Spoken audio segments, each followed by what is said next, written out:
Bonjour et bienvenue sur le plateau de Bonjour chez vous. Aujourd'hui, nous allons voir comment devenir une meilleure personne. Alors, j'imagine que chacun d'entre vous se dit « Oui, je veux être une meilleure personne, je veux m'améliorer. » Et peut-être que certains, vous vous dites « Non, moi je suis déjà très bien. » Et bien, sachez que vous pouvez devenir encore meilleur. Amen les filles. Amen. Bonjour Evelyne. Hello, vous allez bien? Ça va très bien, Evelyne, et toi? Génial, ben oui, moi je suis prête à devenir une meilleure personne. Je pense que j'ai une bonne marge de progression quand même. Très, Donc, bien. C'était très bien. Elle me dit fleur, elle me dit non, pas du tout. Je pense que de toute manière, on va de gloire en gloire Amen. dans la vie. On doit s'améliorer. On a tous des petits traits de notre caractère qui ont besoin parfois d'être gommés ou lissés. Et puis, c'est ce dont on va parler aujourd'hui. On aura également une rubrique Pasteur, j'ai une question avec Yanis Gauthier. Alors, il est malheureusement pas sur place, mais il nous a enregistré une capsule. Il répondra à la question de Caroline de France. J'essaye de changer, mais mon passé me rattrape constamment. Que faire? Souvent, quand même, le fruit de ce qu'on est lié à notre passé. Donc, on a hâte d'entendre la réponse de Yanis. Et Nadine, on a une rubrique Culture et Médias aujourd'hui. Oui, dans Culture et Médias, je vais présenter deux plateformes. J'appelle ça des plateformes de développement personnel, mais en fait, c'est des plateformes d'amélioration. Donc, il y a une plateforme de Inès Sommet que je vais présenter, Femme d'impact, avec plusieurs coachings qu'elle offre. Et la plateforme de Juliana Hondo qui s'appelle Productive Life, c'est par rapport à notre productivité, encore s'améliorer, être meilleur. Donc, j'en parlerai tout à l'heure dans la rubrique Culture et Médias. Formidable. Objectif 2022, devenir une meilleure personne. Le défi est lancé et on le commence avec la pensée du jour.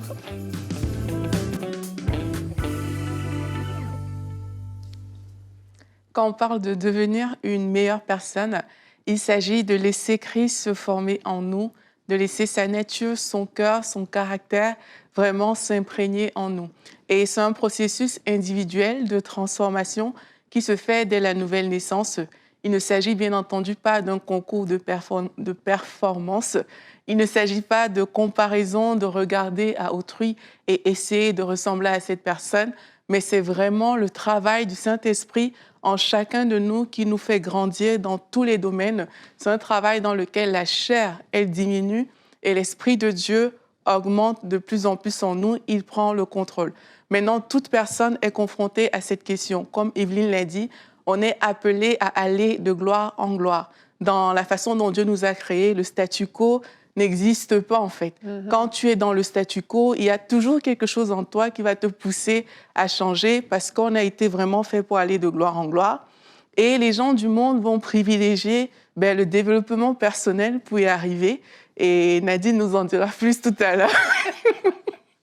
Mais dans le monde, on se limite uniquement au développement personnel, sauf que la manière avec laquelle ça fonctionne, c'est que c'est limité à des logiques humaines, c'est limité à l'entendement humain, donc au naturel. Alors qu'avec Dieu, on va voir que c'est différent, ce n'est pas juste limité à nos propres forces.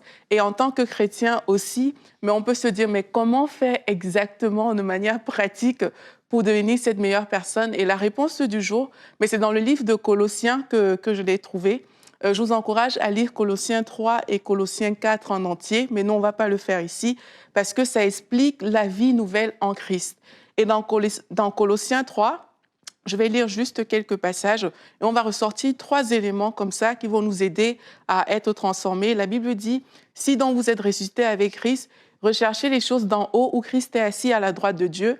Attachez-vous aux réalités d'en haut et non à celles qui sont sur la terre. » Et puis au verset 5, il dit « Faites donc mourir en vous ce qui est terrestre, l'immoralité sexuelle, l'impureté, les passions, les mauvais désirs, la soif de posséder. » Donc il cite plusieurs choses. Et au verset 8, ça dit « Renoncez à tout cela, à la colère, la fureur, la méchanceté, la calomnie. Ne vous mentez pas les uns aux autres, car vous vous êtes dépouillés du vieil homme et de ses manières d'agir. Vous avez revêtu l'homme nouveau, qui se renouvelle pour parvenir à la vraie connaissance, conformément à l'image de celui qui l'a créé. » Donc là, c'est un verset qui nous explique qu'on doit parvenir à la connaissance de celui qui nous a créés, on doit ressembler à Christ. Et pour ce faire, il y a 3 éléments qui sortent dans ce verset. La première chose, c'est qu'il faut rechercher et s'attacher aux choses d'en haut. C'est ça qui va nous rendre meilleurs. La deuxième chose, c'est de faire mourir ce qui est terrestre, se dépouiller de toutes les impuretés, des choses qu'on a citées. Et la troisième chose, c'est de revêtir l'homme nouveau. Et c'est ce processus, en fait, qu'en tant que chrétien, on va devoir faire toute notre vie, parce que c'est un processus permanent. Et pour y arriver, en fait, il va falloir travailler sur nous-mêmes de manière encore plus pratique. Il va falloir déjà, je vous encourage à ne pas chercher à travailler tout d'un seul coup. Laissez le Saint-Esprit pointer du doigt les choses qui ne vont pas et laissez le Saint-Esprit vraiment vous accompagner dans ce développement.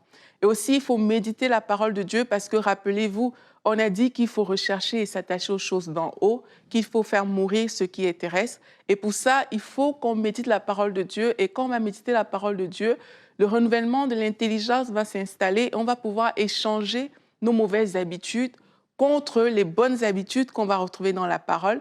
Je vous encourage donc à méditer et à être aussi en contact avec des personnes qui sont avancées dans le domaine dans lequel vous voulez percer, tout simplement. Et qui de mieux que Dieu, être en contact avec Dieu, parce que lorsqu'il déteint sur nous, à coup sûr, on est transformé en une meilleure personne. Donc voilà quelques éléments si vous souhaitez devenir une meilleure version de vous-même. Amen. Eh bien, très complet. Merci Aurélie.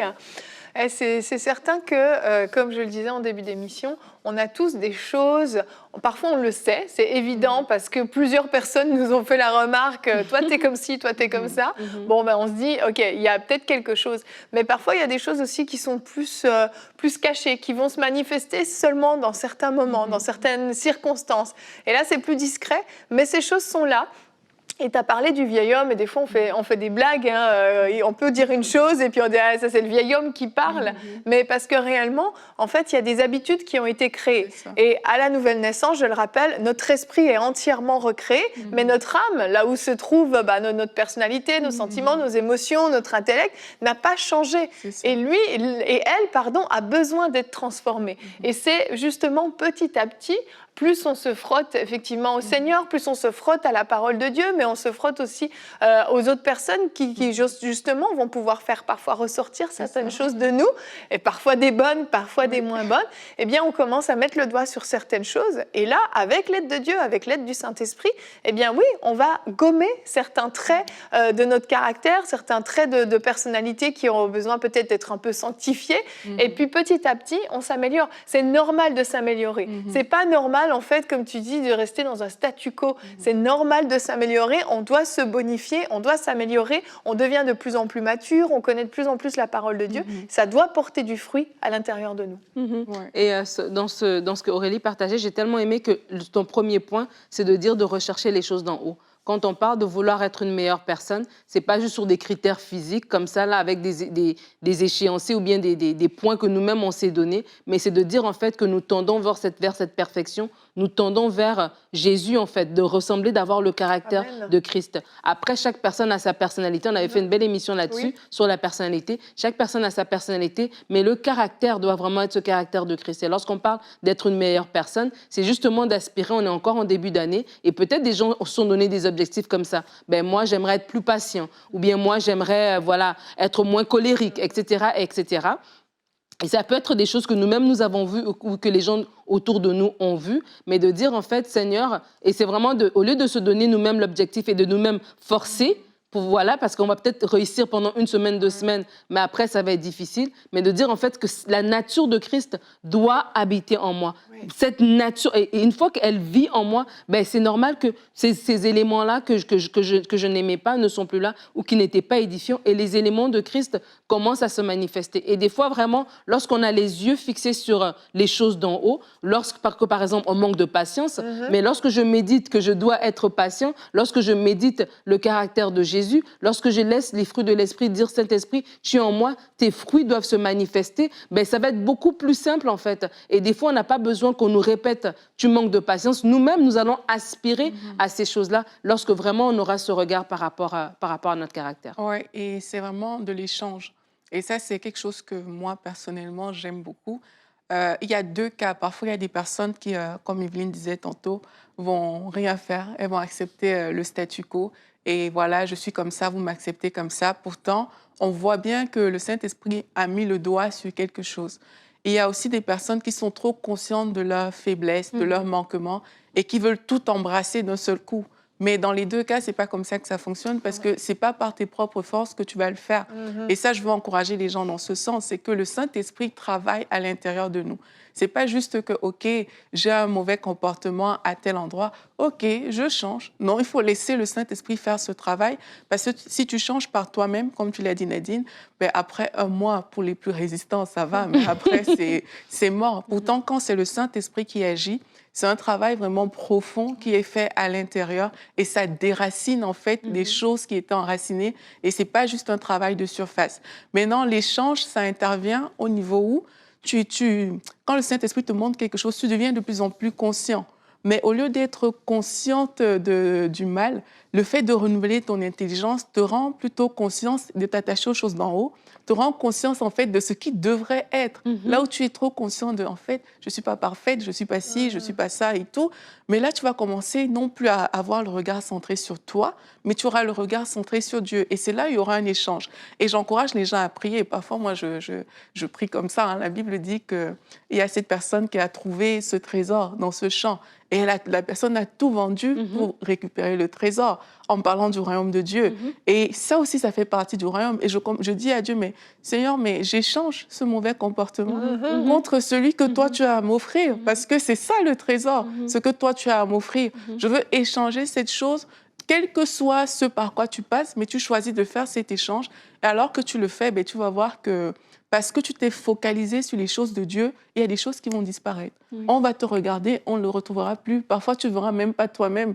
Quand est-ce que ça s'est passé? Quand est-ce que ça a disparu? Mais les gens de ton entourage pourront attester que ben voilà, tu ne manifestes plus ces anciens traits de caractère. C'est vrai, c'est vrai. Et notre verset du jour aujourd'hui est dans 1 Samuel 10 au verset 6. « L'Esprit de l'Éternel te saisira, tu prophétiseras avec eux et tu seras changé en un autre homme. » Et en fait, l'Esprit de Dieu, non seulement peut nous saisir, mais il est surtout venu habiter en nous et il a déposé ses fruits à l'intérieur de nous. Les fruits de l'Esprit sont les meilleurs traits de caractère humain qu'on peut trouver sur la terre et ils sont là, nous les avons en fait. Et on oublie parfois. Et je me souviens de quelque chose qu'on avait fait dans la classe d'école du dimanche avec les enfants.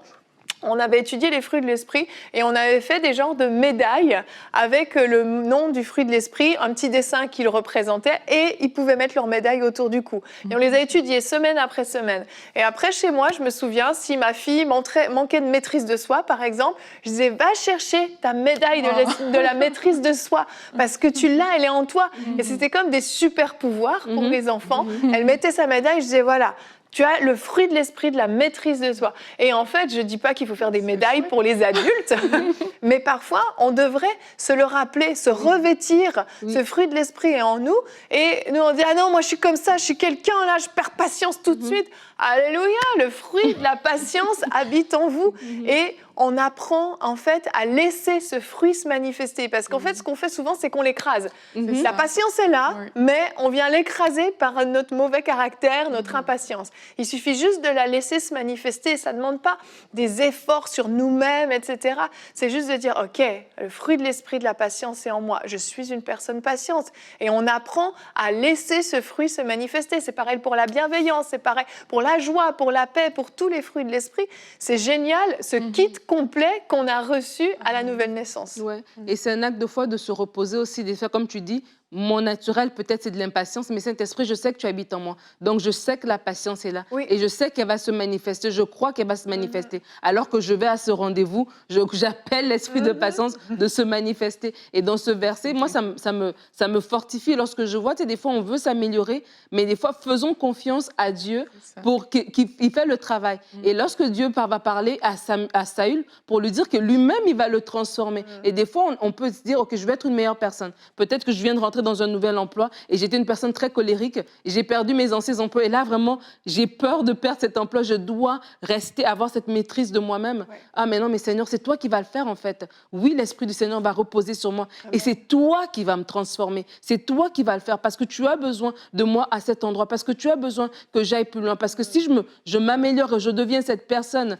qui reflète ton caractère, Seigneur Jésus, mais je suis un témoignage pour les gens autour de moi. Je suis une source d'édification pour les gens autour de moi. Donc, des fois, quand on se rend compte que Dieu, lui aussi, il a intérêt, il a son mot dans l'affaire, il veut qu'on aille plus loin, il veut qu'on s'améliore. Ça nous aide aussi à ne pas compter sur nous-mêmes, mais à compter sur lui. Et moi, j'ai remarqué aussi que, justement, le Seigneur va te faire te frotter avec certaines personnes lorsqu'il y a des choses qui doivent quitter ta vie. Oui. Si tu es peut-être quelqu'un de colérique, tu vas voir que peut-être tu es proche de quelqu'un qui t'énerve souvent. Un collègue de travail. Et c'est des bons signes. Parfois, on prend ça pour des choses négatives, mais c'est bon signe. Ça veut dire qu'à ce niveau-là, le Saint-Esprit est disponible pour faire quelque chose dans ta vie, en fait.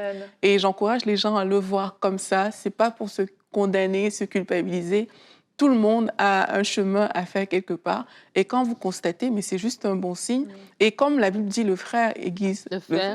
Oui, le frère aiguise le frère. Le frère aiguise le frère. C'est pas faux. Donc là, c'est parfois avec ces frottements qu'on voit aussi la différence. Je me rappelle, quand j'étais en Belgique, j'ai habité chez une dame. Et sincèrement, parce que je l'ai observée, j'ai vu mon caractère gagner. J'ai vu des choses changer, mais c'est parce qu'il a fallu que je me frotte à elle. Et elle avait un très bon caractère à beaucoup d'égards.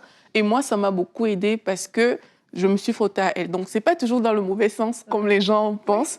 Parfois aussi, ça fonctionne dans ce sens-là. Et n'hésitons pas à aller vers d'autres personnes. Oui, il y a des gens qui sont très inspirants par leur bon caractère.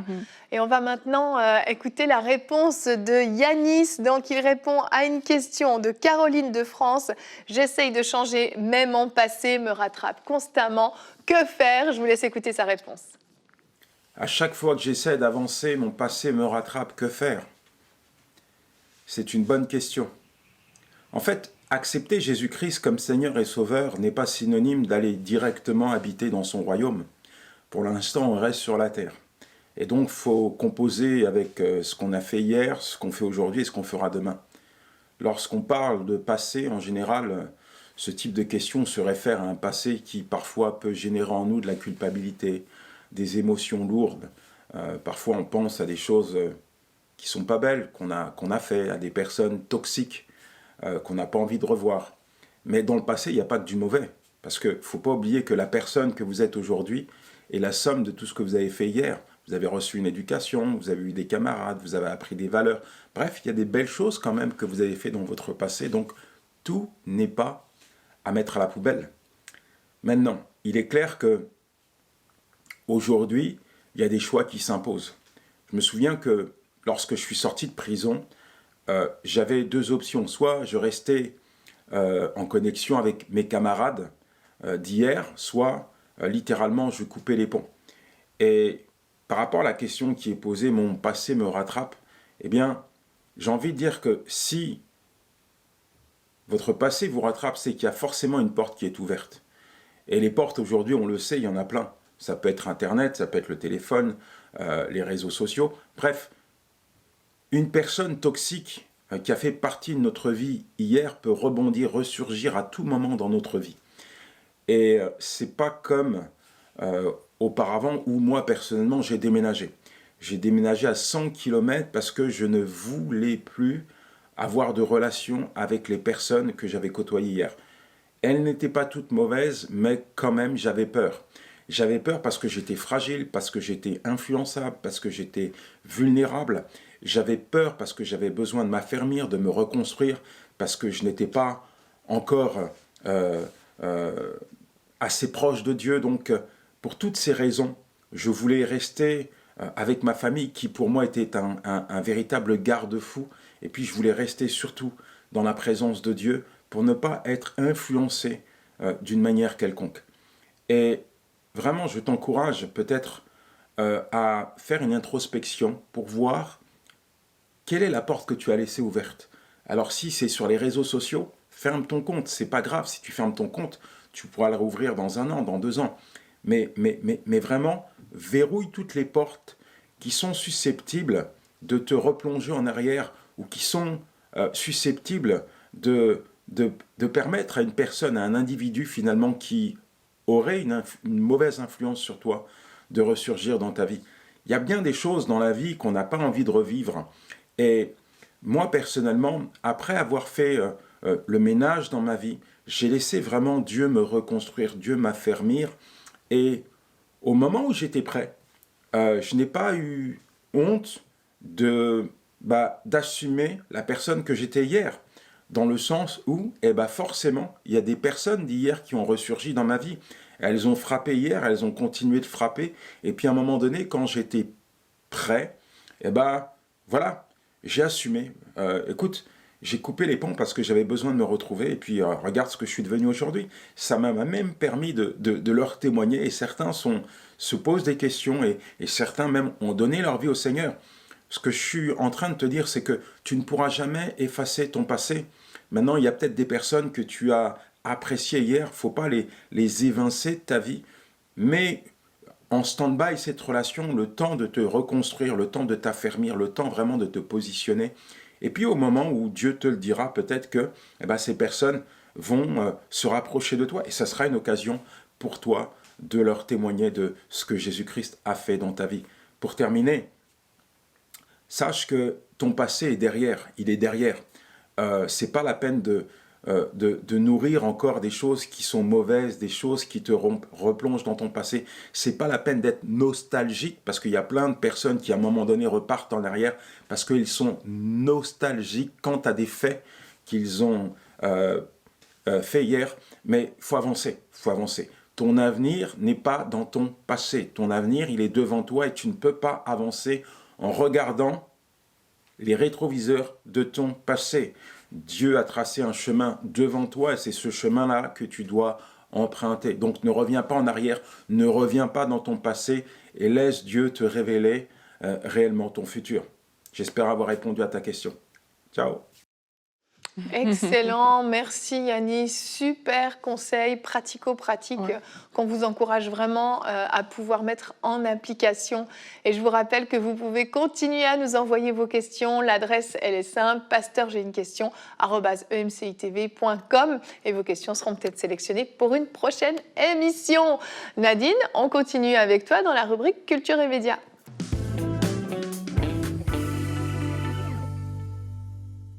Alors, comme je disais en début d'émission, je partage 2 plateformes qui vont être très intéressantes si vous désirez vous améliorer, si vous désirez aller plus loin.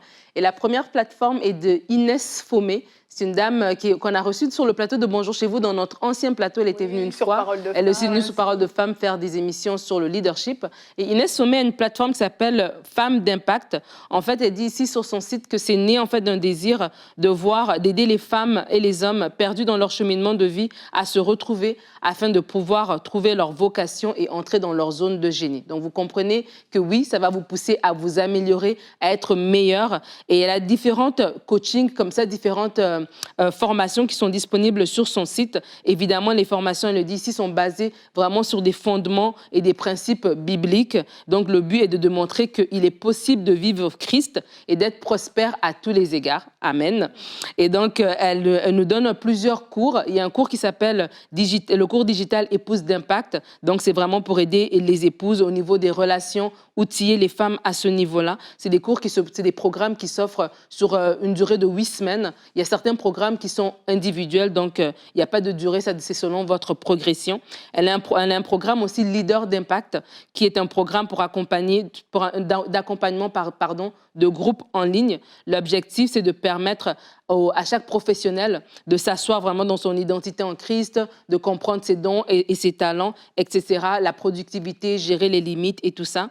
Elle a un cours aussi pour les entrepreneurs. Donc, si vous êtes un entrepreneur, on sait que dans les dernières années, plusieurs personnes ont découvert qu'ils avaient en eux cette fibre entrepreneuriale.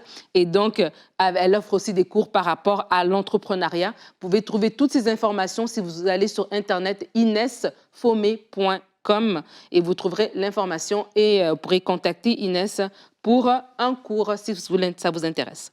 La deuxième plateforme que j'aimerais présenter, c'est Productive Life. Productive Life, qui est une plateforme de Juliana Hondo. Et cette plateforme, en fait, c'est une école de productivité 100% digitale. C'est depuis 2019 plus de 1000 étudiants. Et la pédagogie sur cette école s'articule autour du principe de formation continue, exercice maison et avec des masterclass. Et il y a des ateliers aussi. Il y en a des ateliers et des masterclass qui sont gratuites, d'autres qui sont sous abonnement. Et en fait, l'idée, c'est vraiment de nous aider à nous améliorer. Et quelques-unes des masterclass que propose Juliana Hondo, qui est aussi maman et pasteur, elle offre plusieurs masterclass comme 7 étapes pour se redécouvrir et rédiger sa vision, construire son plan d'action pour passer du rêve à la réalité, comment améliorer, élaborer des objectifs SMART, les clés d'une organisation efficace, comment donner la priorité aux priorités, j'aime bien celle-là, comment activer la puissance de la focalisation, l'autodiscipline, vaincre la procrastination, l'importance des relations. Elle a énormément de ressources, je ne vais pas toutes les nommer, mais bref, l'idée, c'est vraiment de nous aider à nous améliorer, à aller plus loin. Et je vous partage un témoignage d'un étudiant. J'ai dit qu'il y avait plus de 1000 étudiants qui sont passés par l'école Productive Life. Et il y a un étudiant qui dit ici, cette école m'a permis, dans un premier temps, de me repositionner, d'avoir confiance en moi et de faire un tri autour de moi jusqu'à ce que chaque parole imprègne mon être et me pousse à faire des choses autrement. Je n'ai pas atteint l'objectif que je voulais, mais ce que j'ai reçu m'amènera encore plus loin. Donc, ça veut dire, ça me montre qu'on peut toujours s'améliorer. Donc, on arrive à un certain stade, j'ai pris des outils, j'ai pris quelque chose, ça m'aide à aller encore plus loin. Et c'est ce que Juliana offre avec ce programme ici. Vous pouvez trouver toute l'information sur productivelife.com. Merci Nadine, 2 belles découvertes, vraiment. Il y a plein de belles choses qui se font et vous voyez plein de solutions pour faire de vous une meilleure personne. Alors, il y a des solutions où voilà, vous pouvez prendre des cours et puis vraiment faire un travail avec l'aide du Saint-Esprit, mais sur vous-même également. Mais vous pouvez aussi simplement vous plonger dans les Écritures et le Seigneur va vous transformer de gloire en gloire si vous avez un cœur enseignable, vous êtes disposé, vous pouvez simplement lui dire « Seigneur, je veux que tu me changes. Change-moi, viens gommer certains traits de mon caractère, fais de moi une meilleure personne, je veux ressembler toujours plus à Jésus-Christ. » Et je crois que Dieu aime ce genre de prière. Quand on lui donne l'accès pour qu'il puisse venir nous transformer, Dieu répond à ce genre de prière et il va intervenir dans vos vies. Merci d'avoir été avec nous. On se retrouve demain. Y a-t-il des choses qui ne peuvent pas être pardonnées? Ce sera notre thème du jour, un thème sur le pardon et donc les méfaits du non-pardon. Une émission très intéressante et très importante. Et nous aurons la rubrique C'est mon histoire avec Nouna Matar. Vous vous souvenez, elle était venue dans la rubrique Culture et Médias. Et bien là, elle a partagé son histoire. Elle a pardonné à l'assassin de son père. Et oui, il y a des choses qui sont très difficiles à pardonner, mais par la grâce de Dieu, on peut y arriver. Donc ne manquez pas l'émission de demain, particulièrement si vous êtes concerné par le thème. Vous savez que vous avez un problème de non-pardon. Ne manquez pas cette émission et donnez l'opportunité au Saint-Esprit de venir travailler vos cœurs. À demain et bonjour chez vous.